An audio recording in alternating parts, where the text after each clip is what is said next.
सदगुरु भी न कहता सो करता नहीं, मुंह का खाली लवार, आखिर धक्का खाएगा साहब के दरबार।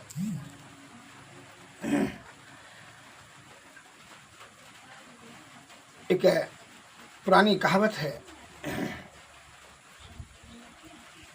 एक जो है जंगल में देखा कि शिकारी आता है, सुगा सबको पकड़ के ले जा करके बाजार में बेच देता है बड़ा कष्ट में।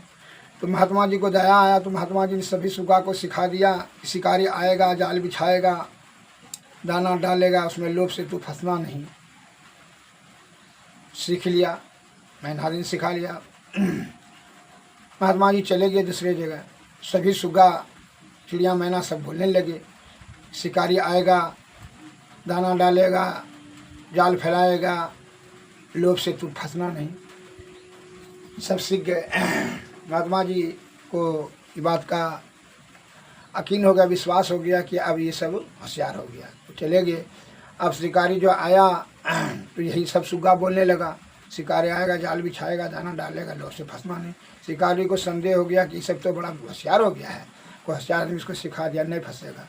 कहा जब इतना देर दूर आइए गए तो लगा देते हैं, जाल को बिछा दिया और दाना डाल दिया। जो है शिकारी कुछ देर के लिए छिप गया, जब सभी जो है सुगा चिड़िया मैना जो है उसमें आपको फंस गया। बोल भी रहा है, फंस न जाने के बाद भी बोल रहा है, शिकारी आएगा, दाना डालेगा, जाल बिछाएगा, लोभ से फंसना नहीं। और जाल में जबकि वो सब फंस गया है। उधर से आया शिकारी, देखता कि जो जाल में फंस गया, केवल वो समझ लिया कि केवल बोलने की जानता है, अमल जीवन में नहीं करता है।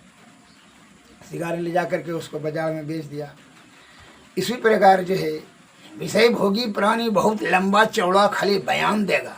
देखिए कितना लंबा, कितना होशियारी दिखाएगा कि कितना सबसे बड़ा होशियार है, लेकिन विषय कामनी और कंचन सुरा सुंदरी के पीछे में जो है अपने इंद्रिय सुख की तृप्ति करने के लिए जो है अपने बाल बुद्धि आयु को सबको खर्च कर देगा। अब बोलेगा लंबा चौड़ा कर दे, हम बहुत करोड़पति हो गए, हम तो अरबपति हो गए, वो छोटा है, वो बड़ा है, या है, हम सबसे बड़ा श्रेष्ठ है।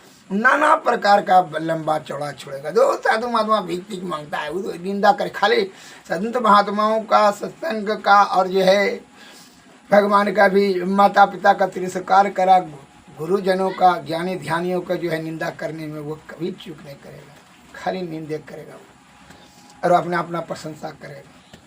और अपनी आयु जब खत्म हो जाएगी तो जो इंद्रिया शिथिल हो जाएगी, उस समय रोना आएगा, हमको बेटा नहीं मान रहा है, बेटी नहीं मान रहा है, स्त्री नहीं मान रही, नाना प्रकार का रोना, रोते रोते ही जो है विषय की आसक्ति के कारण से उसकी दुर्गति निश्चित हो जाती है। जीते जी और मरने के बाद भी जन्म मरण के चक्कर में